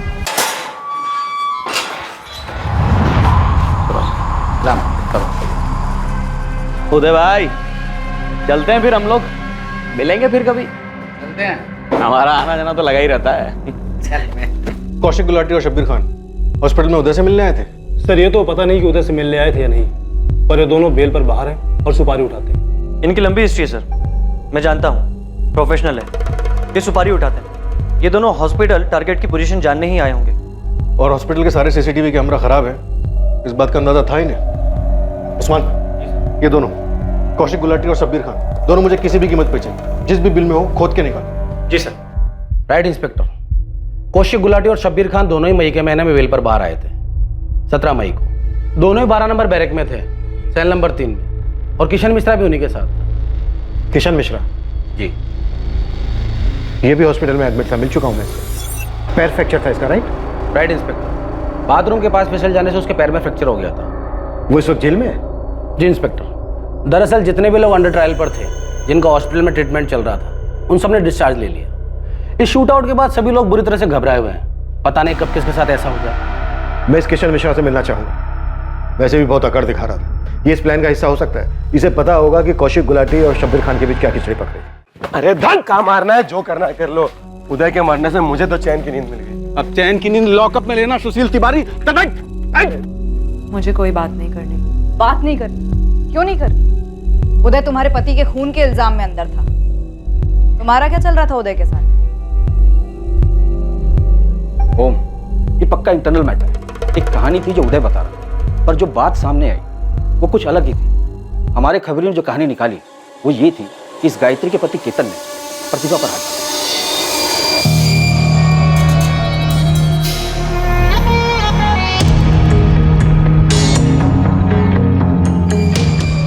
और दूसरी तरफ ये बात भी सामने आ रही थी कि शायद केतन की पत्नी गायत्री और उदय के बीच कुछ चल रहा था, क्योंकि जिस तरीके से उसने केतन को मारा था वो एक्सीडेंट तो नहीं लगा। और प्रतिभा कह रही थी कि उसके पति ने उसकी बहन की मदद की थी केतन को पैसा ना देकर, क्योंकि केतन शराबी था और उसे जुए की लत थी। हमने गायत्री से भी पूछताछ की पर वो कुछ बोल ही नहीं रही। ये केतन का भाई सुशील क्या गायत्री पर अपना मुंह बंद रखने के लिए कोई दबाव डाल रहा है? उदय की हत्या के पीछे ये सुशील का भी हाथ हो सकता है। उसके भाई केतन के मर्डर केस की 3 हियरिंग हो चुकी है, लेकिन डेट के चक्कर में केस आगे नहीं बढ़ पा रहा है। कौशिक गुलाटी, शब्बीर खान दोनों हिस्ट्री शीटर जो शायद उदय के मर्डर में शामिल है। सुपारी तुमने दी थी या सुशील ने? मैंने किसी को कोई सुपारी नहीं दी। मुझे तो पता भी नहीं था कि जीजा जी अस्पताल में थे। तो फिर सुशील ने दी होगी। दी होगी तो मुझे नहीं पता। उदय चौहान के मर्डर की खबर सुनकर तुम्हारे दिल को तो ठंडक मिली होगी कि तुम्हारे पति का हत्यारा मारा गया। हाँ, मैंने ही सुपारी दी थी उन्हें। वो कौन था ये नहीं पता, बट जिसको मरना था वो मरा। और सर अगर आप भूल रहे हो ना तो बता देता हूँ कि वो मेरे भाई का हत्यारा था। बेटा ये पुलिस स्टेशन है, अगर हम तमीज सिखाने पर आ गए ना तो सारी अकड़ निकल जाएगी। अरे सर इतने सारे पुलिस वाले थे ना अस्पताल में, सबकी हेकड़ी खूब दिख रही थी, सो रहे थे। सर सबको पता है जब आप लोग की जरूरत होती है आप लोग हमेशा सोते रहते हो। तुझे इस पुलिस स्टेशन से बाहर चलकर अपने पैरों पर जाना है या नहीं? सर जिसने मारा था वो तो आराम से बाहर चलकर चला गया, मेरी हालत बिगाड़ के क्या मिलेगा आपको? और पूरी दुनिया में आप लोग ढिंडोरा पीटेंगे कि उदय चौहान को किसने मारा, उदय चौहान को किसने मारा। जहां हाथ मारना चाहिए वहां नहीं जाएंगे आप लोग। चल तू बता कहां हाथ मारना चाहिए हमें? प्रतिभा, उसकी पत्नी, उसी ने मरवाया है आप लोग।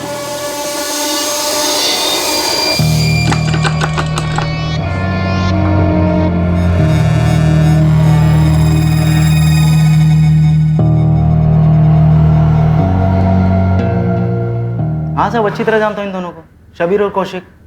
ये दोनों मिलने आए थे ना तुझसे हॉस्पिटल में? साहब आप तो पीछे ही पड़ गए कि उदय चौहान को मारने में मेरा हाथ है। मैं पीछे नहीं पड़ा हूं तेरे किशन मिश्रा। मुझे पूरा यकीन है कि उदय चौहान को मारने में तेरा ही हाथ है। तेरे दोनों पंटर मिलने आए थे ना तेरे से अस्पताल में। कौशिक और शब्बीर ने पूरी जानकारी इकट्ठा की, हॉस्पिटल का अच्छे से मुआयना किया। तुझसे मिलने के बहाने यहां आकर उन्होंने उदय चौहान के बारे में सब कुछ पता किया ताकि सही समय पर वापस आकर उसे मार सके। फिर 11 जून की रात को उन्होंने शूटर को भेजकर काम तमाम कर दिया। मुझे पक्का यकीन है तुझे पहले से पता था कि 11 जून की रात को क्या होने वाला है। उदय चौहान का मर्डर होते हुए बड़े मजे से देखा होगा ना तूने?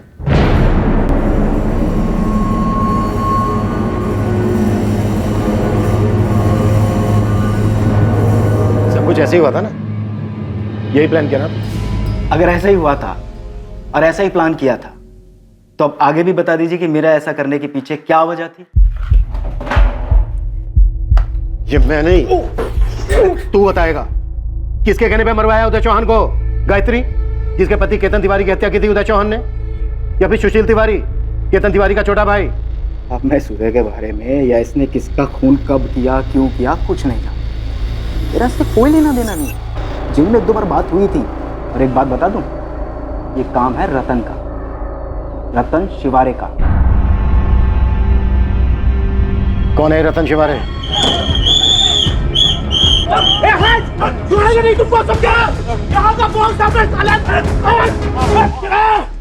ये रतन शिवारे भी अंडर ट्रायल है? डीलर साहब ने आपको बताया कहीं उनका हाथ तो नहीं है इन सब में?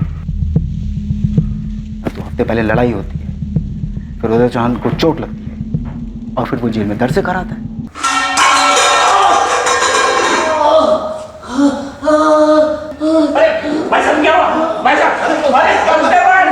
सब जानते हैं रतन ने जानबूझकर उदय चौहान से लड़ाई शुरू की थी, लेकिन फिर भी 2 दिन बाद वो बेल पर बाहर हो जाता है और लड़ाई के 4 दिन बाद उदय चौहान को बहुत तेज दर्द होता है और फिर उसे अस्पताल ले जाते हैं। वहां उसका खून हो जाता है। आखिर ये जेलर साहब बचा किसको रहे हैं? विक्रम, एक्चुअली तुम किस बात का इल्जाम लगा रहे हो मुझ पर? आपने मुझे रतन शिवारे उस लड़ाई के बारे में पहले क्यों नहीं बताया? अरे मुझे कैसे पता होगा कि उदय की मौत का कनेक्शन सीधा उस जेल के झगड़े से होगा? और वो झगड़ा तो महज एक टॉयलेट के लिए था कि पहले कौन जाएगा। और वो रतन, उसको तो सब पर रोब झाड़ने की आदत थी। आपको इसमें प्लानिंग नजर नहीं आ रही? उदय चौहान से झगड़ा किया जाता है, उसे घायल किया जाता है, उसके बाद उसे हॉस्पिटल भेजा जाता है जहां उसका मर्डर हो जाता है। पुलिस डिपार्टमेंट पर रोज सवाल उठाए जा रहे हैं कि अंदर का आदमी कोई मिला हुआ है। तो अब वो अंदर वाला आदमी मैं हो गया? वो किशन, मामूली सा क्रिमिनल, तुम उसकी बात मानकर मुझ पर उंगली उठा रहे हो? ओम, ये रतन शिवारे जहां कहीं भी है मुझे जल्द से जल्द हिरासत में चाहिए। इस हादसे से इसका लिंक कोई ना कोई जरूर है। उदय चौहान पर जेल में हमला हुआ था और हमसे क्या बताया गया कि उसे किडनी स्टोन की प्रॉब्लम है। ये जेल में हमले वाली बात हमसे छुपाई गई। एक काम करो, अपने दोनों कांस्टेबल सौरभ और सुनील दोनों को पूछताछ के लिए वापस बुलाओ। ओके सर, मैं इस रतन शिवारे के लिए अभी रेड अलर्ट जारी कर देता हूँ। हम इसे कैसे भी खोद निकालेंगे। लेकिन सर, ये सुशील तिवारी, केतन का भाई, उदय की पत्नी पर ही उंगली उठा रहा है। जो कोई भी है इसके पीछे, हमें उसे ढूंढ निकालना है। हमारा रास्ता इन्हीं क्रिमिनल्स के बीच से होकर इस प्लान के मास्टरमाइंड तक पहुंचेगा। ठीक है, पर देखो थोड़ा जल्दी करो, हमको यहाँ से निकलना है। गर्मी दिन पर दिन बहुत बढ़ रही है। साला हम एनकाउंटर में नहीं मरना चाहते, समझे ना? अच्छा ठीक है, हम रखते हैं अभी। क्या हुआ गुलाटी? हाँ क्या हुआ? देख, कल तक पैसे मिल जाएंगे, निकलते फिर यहाँ से। कल क्यों? आज क्यों नहीं? अरे बोलना उसको। देख, आज ही निकलते हैं। एक तो साला सारी पुलिस फोर्स इस केस पे लगी हुई है। देख, गर्मी बहुत बढ़ रही है, जरा सा उतावले हुए ना तो बुरे फंसेंगे। वैसे भी हम दोनों का नाम सामने आ गया है, दिमाग को थोड़ा ठंडा रख, समझा ना? मैं अब सबको सच बताना चाहती हूँ दीदी। तू पहले किसी के दबाव में थी क्या? तूने अगर तब हिम्मत दिखाई होती तो आज सब कुछ नहीं होता। दीदी दबाव में नहीं थी, लेकिन मैं टूट गई थी उस आदमी के लिए जो तेरी जिंदगी बर्बाद कर रहा था, जिसने कभी तेरी या पूजा की परवाह नहीं की। इतना सब कुछ होने के बाद तू अब सच बोलना चाहती है। देख, अभी भी वक्त है, सब खुद से जाके बोल देते हैं। इससे होगा क्या सौरभ? जिस दलदल में फंसे हैं ना, और धंसते जाएंगे। सुनील, मैं इन क्रिमिनल्स के चक्कर में अपना करियर बर्बाद नहीं कर सकता। अभी तो सिर्फ सस्पेंशन पे, आगे जाके डिपार्टमेंटल इंक्वायरी बैठेगी, और अगर तब सब कुछ पता चला ना तो हम कहीं के नहीं रहेंगे।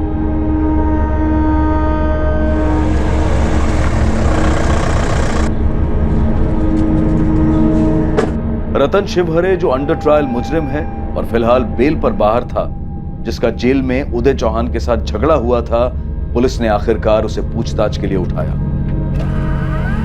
उदय चौहान की पत्नी प्रतिभा, उसकी बहन गायत्री और केतन के भाई सुशील तिवारी के फोन रिकॉर्ड्स निकलवाए गए ताकि यह पता लगाया जा सके कि उदय चौहान की हत्या की सुपारी देने में अगर इनमें से कोई शामिल था तो उसने इस क्राइम को कैसे अंजाम दिया था। कोई कम्युनिकेशन नहीं है? नहीं सर, कुछ भी नहीं मिला। प्रतिभा, गायत्री, सुशील, तीनों के फोन रिकॉर्ड्स में ऐसा कुछ भी नहीं मिला है जो उनकी किसी भी क्रिमिनल से हुई बातचीत की ओर इशारा करे। जेल के अंदर मिलने आते वक्त या फिर बाहर कहीं फेस टू फेस कुछ हुआ हो? मेरा मतलब शायद फोन का इस्तेमाल ही ना हो। सर, या तो फेस टू फेस हुआ है या उन्होंने किसी से करवाया है जिसने ये सारी सेटिंग की है।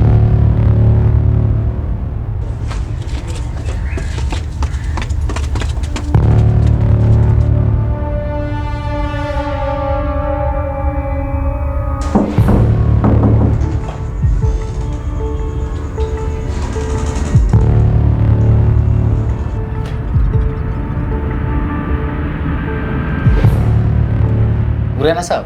बिल्कुल पूरे। वैसे तुमने कौन से पंटर को भेजा था ट्रिगर दबाने के लिए? बेवजह का हंगामा खड़ा हो गया। हंगामा तो होना ही था। अब कस्टडी में मर्डर हुआ है, कोई मामूली बात तो है नहीं। आप तो फिर भी एसी में बैठ के ठंडी हवा का मजा ले रहे हो। सलाख तो हमारे पीछे लगी हुई है ना साहब। गोली अस्पताल में चली, वो भी साइलेंसर लगाकर, और जेल में हुए झगड़े पर आप इतना शोर मचा रहे। साहब, वो मेरा टाइम था, मेरा टॉयलेट जाने का टाइम। वो उदय बीच में घुस रहा था। मैंने प्यार से समझाया कि भाई अर्जेंट है, जाने दे। उसके समझ में नहीं आया तो दिया 2-4। अबे इतने 2-4 दूंगा ना तुझे, टॉयलेट जाने तक के लायक नहीं बचेगा। सच सच बोल। उदय चौहान को किसने मरवाया? साहब, मैं सिर्फ इसका नाम जानता था। वो भी झगड़े के बाद किसी ने मुझे बोला कि बैरक नंबर 12 का उदय चौहान है। माँ कसम साहब, पहले से 3 मर्डर केस चल रहा है, एक और जुड़ जाता तो क्या फर्क पड़ता। साहब, ये जो किशन मिश्रा है ना, जिसने आपको ये बताया, 1 नंबर का चालबाज और सनकी आदमी है। साहब, पक्का उसी का हाथ होगा सेटिंग में। और साहब, मैंने सेटिंग की होती तो क्या मैं आपको अपने घर पे मिलता, किसी बिल में छुप जाता। साहब, ये कांड किया तो गया है। उदय चौहान का मर्डर किया गया, वो भी जेल के अंदर से। तूने नहीं किया तो किसी ने तो करवाया। सबके सब कोई ना कोई नाम ले रहे। चल, तू भी अपना चांस ले, एक नाम बोल। किशन मिश्रा। किशन मिश्रा साहब। सर, इस रतन शिवारे का हाथ तो नहीं लगा, और उस पर जो गुगली आई है वही गुगली रतन किशन मिश्रा पर फेंक रहा है। सर, इस केस में हमारे सामने एक के बाद दूसरा नाम आ रहा है। उदय चौहान की पत्नी प्रतिभा चौहान, वो सुशील का नाम ले रही है, लेकिन उसकी बहन गायत्री वो कुछ बोल ही नहीं रही है, जबकि उसके पति केतन का मर्डर उदय ने किया है। और जब सुशील को इंटरोगेट कर रहे थे, वो सिर्फ प्रतिभा चौहान का ही नाम ले रहा था। और यहाँ अखबार में रोज छप रहा है कि पुलिस कुछ कर ही नहीं रही है, हाथ पे हाथ धरे बैठी है, एक कैदी को सुरक्षा नहीं दे सकती, तो आम जनता को क्या देगी? मिले हुए पुलिस के लोग भी। My foot. सर क्या है? कांस्टेबल सौरभ पांडे और सुनील अवस्थी आए हैं, कह रहे हैं कि आपसे कुछ बात करनी है। सर एक बात हमको बहुत टाइम से खटक रही थी। सर उदय के मर्डर के बाद ही बोलने वाले थे, लेकिन समझ में नहीं आ रहा था कि कैसे बोलेंगे तो खुद फंसेंगे। सर किशन मिश्रा, ये किशन मिश्रा इन्वॉल्व है सर। बोलेंगे तो खुद फंसेंगे। सर किशन मिश्रा, ये किशन मिश्रा इन्वॉल्व है सर। क्यों? ऐसा क्यों बोल रहे हो? पहले तो कुछ नहीं बोला तुम लोगों ने। एक्चुअली 9 जून को किशन मिश्रा नाटक करने लगा था कि उसके बेड के पास बदबू आ रही है और वहाँ नहीं रह सकता। किशन के बेड के पास से बदबू आ रही थी? हाँ सर, असल में किशन मिश्रा पहले बेड नंबर 6 पे था। मुझे तो कोई बदबू नहीं आ रही है। साहब मुझे 2 दिन से आ रही है। साहब करवा दो ना बेड चेंज साहब। साहब मैं सुसाइड कर लूँगा, बता रहा हूँ। कर ले सुसाइड, जल्दी कर, मुझे भी घर जाना है। पता नहीं पुलिस की नौकरी कर रहा हूँ या तेरी। कर ले सुसाइड। अरे साहब सुनो ना साहब, साहब क्या मुश्किल है साहब, साहब करवा दो ना बेड चेंज। आपके कौन से घर का है, सरकारी बेड है। अब यहाँ बोला बदबू आ रही है ना, तो तेरे को संडास में डाल दूंगा, समझा? अरे नहीं साहब, यहाँ एकदम मस्त है, कोई बदबू नहीं है साहब। Thank you so much.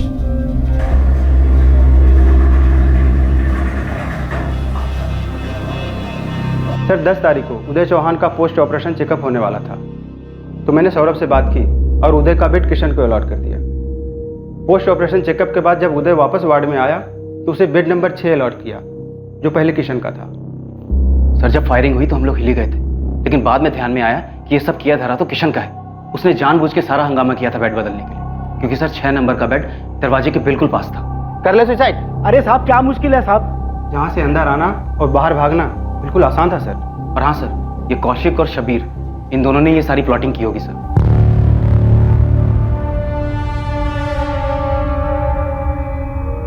उस समय तो हम बहुत डर गए थे सर, इसलिए नहीं बताया, पर अब सब सामने आकर बता रहे हैं सर। इस किशन मिश्रा पे मुझे पहले से ही शक था, पर इसने किसके लिए किया होगा इसे? सर ये तो हमें पता नहीं, और हम लोग ड्यूटी पर भी नहीं है कि इन्वेस्टिगेशन में आपकी मदद कर पाए। ये प्रतिभा, उदय की पत्नी, उसे कभी बात करते देखा था किशन मिश्रा से? जी नहीं मैम। यस इंस्पेक्टर जीवन, कहिए। केतन की पत्नी गायत्री तिवारी आई हुई है, वो कुछ कहना चाहती है। पहले तो एक शब्द भी नहीं कहा था, और अब कहना चाहती है। केतन का मर्डर उदय चौहान ने किया, और अब हम उदय चौहान के मर्डर केस में ही उलझे पड़े। मैं जानता हूँ विक्रम, वो शायद सिर्फ इतना ही कहना चाहती है कि उसके पति की हत्या एक एक्सीडेंट था। जीवन, अब इससे कोई फर्क नहीं पड़ने वाला है। उदय चौहान मर्डर केस में भी गायत्री के स्टेटमेंट से कोई मदद नहीं मिलने वाली है। इस जानकारी से उदय चौहान की हत्या के मामले में कोई बदलाव नहीं आने वाला था, लेकिन ये एक महत्वपूर्ण जानकारी थी, एक लीड थी जो शायद ये खुलासा कर पाए कि उदय चौहान की हत्या आखिर क्यों हुई। एक तरफ गायत्री ने आखिरकार अपना सच बयां किया, और वहीं दूसरी तरफ पुलिस को हत्या के षड्यंत्रकारी 2 शातिर अपराधी कौशिक गुलाटी और शब्बीर खान के बारे में अहम जानकारी मिली। ये इंफॉर्मेशन बिल्कुल सही वक्त पर आई थी, क्योंकि दोनों अपराधी कौशिक गुलाटी और शब्बीर खान मणिगढ़ इलाके से भागने की तैयारी में थे। उदय चौहान की हत्या के तार किशन मिश्रा से जुड़े हुए थे, और वो उसी जानकारी पर आधारित थे जो दोनों कांस्टेबल्स ने दी थी कि किशन मिश्रा का बेड शिफ्ट किया गया था। अब क्या बात करना चाहती हो गायत्री? मेरे जीजाजी, उन्होंने सिर्फ मेरा घर बचाने की कोशिश की थी, मैंने उनसे खुद मदद मांगी थी। कैसी मदद गायत्री? और अगर मदद करनी थी तो उदय चौहान ने तुम्हारे पति को क्यों मारा, और अब उदय चौहान क्यों मारा गया? मैंने तुम्हारे खिलाफ कुछ नहीं कहा, बस जीजाजी से इतना बोला कि तुम्हें पैसे ना दें। हाँ गायत्री, मैंने ही पैसे दिए थे। क्यों दिए जीजाजी, और कब तक देते रहेंगे? गायत्री, पति है तुम्हारा, वो किसी तकलीफ में था, कोई कर्जा चुकाना था, उसको उसने दे दिए। कब से दे रहे हैं आप उसे पैसे? गायत्री, मैं हिसाब किताब तो रखता नहीं हूँ, कई बार दिए होंगे। और तुम प्रतिभा की छोटी बहन, तो मेरी बहन जैसी हुई ना। अगर आपकी बहन जैसी हूँ तो एक बार मुझसे पूछ तो लेते जिया जी कि केतन आपसे क्यों पैसे मांग रहा है। बात क्या गायत्री, साफ साफ बताओ। वो सारे पैसे जुए में उड़ा देता है, रोज रात को पीकर आता है और आके तो मैं आपको ऐसी ऐसी जगहों पर जाता है जिया जी कि आपको बताते हुए भी मुझे शर्म आ रही है। अच्छा, पर मुझे तो कभी ऐसा लगा ही नहीं। दिन पर दिन उसकी आदतें और खराब होती जा रही हैं। उसे पैसे देना बंद कीजिए। आप जाने अनजाने मेरा घर बर्बाद कर रहे हैं जिया जी। और उसी रात केतन का मर्डर हो गया, लेकिन मेरे जिया जी ने मेरे पति को नहीं मारा होगा। केतन को बात बात पर गुस्सा आ जाता था। हो सकता है केतन ने मेरे और जिया जी के बारे में कुछ अनाप शनाप बक दिया हो, या फिर दीदी के बारे में कुछ कह दिया हो। तो अब उदय चौहान को किसने मारा? या कहीं ये तुम्हारे पति के खून का बदला तो नहीं है? नहीं मैडम, मैंने जीजा जी को नहीं मारा और ना ही दीदी ने। और जहां तक सुशील का सवाल है तो वो अपने भाई के जैसा ही है, लेकिन मुझे नहीं लगता कि उसने जिया जी को मारा है। गायत्री, अब इन सब बातों का कोई मतलब नहीं है। तुम्हारे जीजा जी का खून हो चुका है। हाँ, तुम्हारे पति के मर्डर के ट्रायल में ये सब बातें शायद कुछ मायने रखती हैं, लेकिन अब हम सब लोग उदय चौहान के कातिल तक पहुंचना चाहते हैं।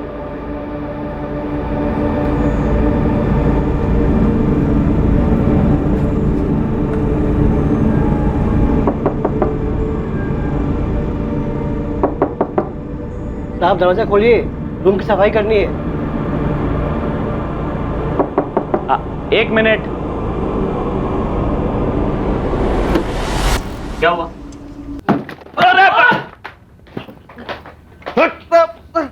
हमारे पास तुम दोनों को ठोकने के ऑर्डर्स हैं, तो भागने की तो सोचना भी मत, समझे?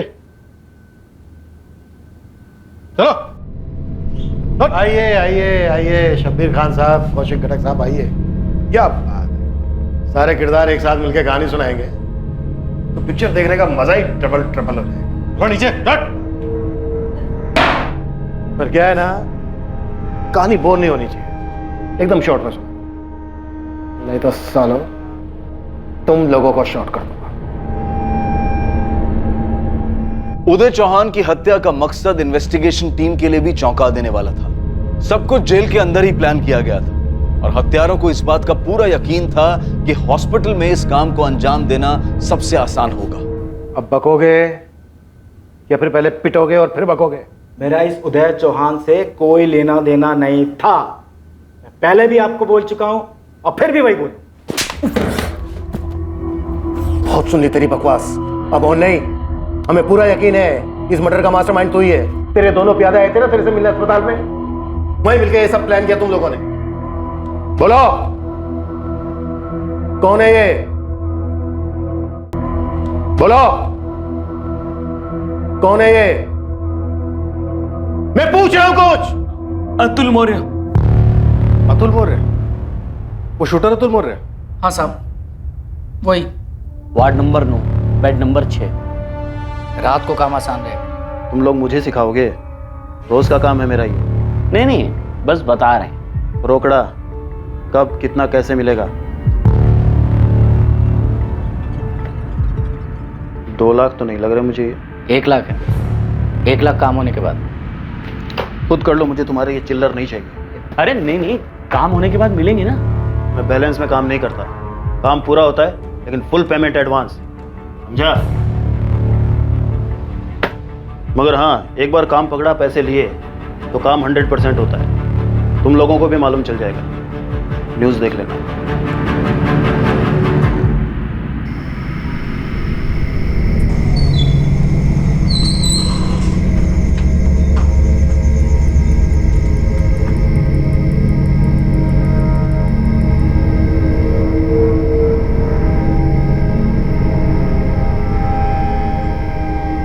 वो डॉक्टर बन के गया और ऐसे मारा, हम लोगों को भी बाद में पता चला साहब। डिटेल्स के लिए तेरी खुदाई बाद में करेंगे, पहले ये बता उदय चौहान को क्यों मारा? साले बड़ी आसानी से तूने बैट शिफ्ट कर लिया, कोई बास वास नहीं आ रही थी वहां। तुझे एग्जिट और एंट्री के लिए रास्ता चाहिए था ताकि तेरा शूटर शूट करके आसानी से निकल सके। हाँ, नहीं आ रही थी कोई बदबू, मुझे भी कोई बदबू नहीं आ रही थी। पर ये साले शब्बीर और गुलाटी, इनको तो मैं जेल में मिला था, पत्ते खेलते थे मेरे साथ।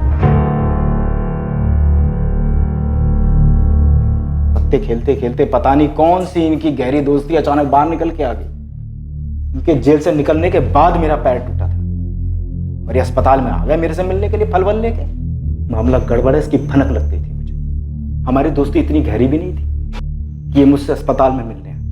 मुझे पक्का पता लग गया था कि उन्होंने मेरे नाम की सुपारी उठाई है, वरना अस्पताल में मुझसे मिलने का कोई मतलब नहीं था। अटैक होगा मुझे मालूम था, इसलिए मैंने नाटक किया। सच बोल रहे हैं? हाँ साहब, पर हम लोगों को नहीं पता था इतना बड़ा चालू निकलेगा। इसने ऐसे ही बेड बदल लिया। साहब हम 2 दिन से वहां पर जा रहे थे, इसे हमने बेड नंबर 6 पर ही देखा था। अपना लोकेशन फिक्स था साहब। Ward number 9 bed number 6। रात को काम आसान रहेगा। और हमें क्या पता था साहब, वहां पे ऐसे कोई उदय चौहान आ जाएगा। तो ये सारा प्लान इसके लिए था, मारना था किशन मिश्रा को और मर गया उदय चौहान। और नहीं तो क्या साहब, सच में उदय चौहान से हमारा कोई लेना देना ही नहीं था। आप तो फिर भी एसी में बैठ के ठंडी हवा का मजा ले रहे हो। साला आग तो हमारे पीछे लगी हुई है ना। बेवजह की आग है क्या? साला तुम्हारा पंटर किसी और को मार आया। अब माथुर साहब गलती किससे नहीं होती? किशन मिश्रा का क्या, मरना उसको था ना, मर गया कोई और बेचारा। अब देखो साहब, मर्डर तो हुआ है ना, अब थोड़े दिन आप शांति से बैठो, केस को थोड़ा ठंडा होने दो, फिर देखते हैं साले किशन को कहां तक भाग के जाएगा वो। कौन है ये माथुर साहब? देखो चुप रहने से तुम लोगों की सजा तो कम नहीं होगी, मर्डर के चार्जेस तो फिर भी लगेंगे तुम पे। कुंदन माथुर साहब, चंदन माथुर का बड़ा भाई।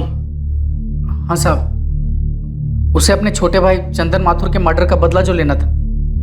और चंदन माथुर का मर्डर तूने किया था? अरे साहब बियर बार में फालतू का झमेला था, जरा सी ठोकर लग गई, बोतल फूट गई, मेरा सर घूम गया, फायर कर दिया मैंने उस पर। और तू उसी के मर्डर के चार्ज में अंदर है? हाँ साहब, मुझे मालूम था कुंदन माथुर जरूर बदला लेगा, इतनी आसानी से वो छोड़ेगा नहीं मुझे। लेकिन इन दोनों को अस्पताल में देखकर मैं समझ गया था कि कुछ गड़बड़ है।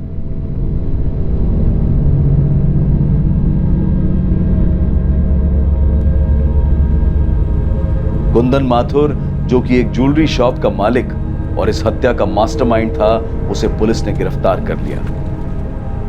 डॉक्टर के लिबास में आने वाला और ट्रिगर दबाने वाला शूटर अतुल मौर्य लंबी तलाश के बाद आखिरकार पुलिस की गिरफ्त में आ ही गया।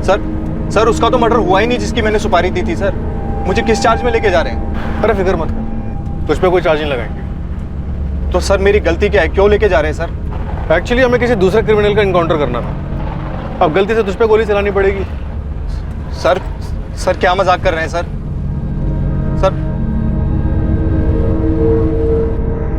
सभी अपराधियों पर कत्ल के लिए धारा 302 और क्रिमिनल कॉन्स्पिरेसी के लिए धारा 120 भी लगाई गई है।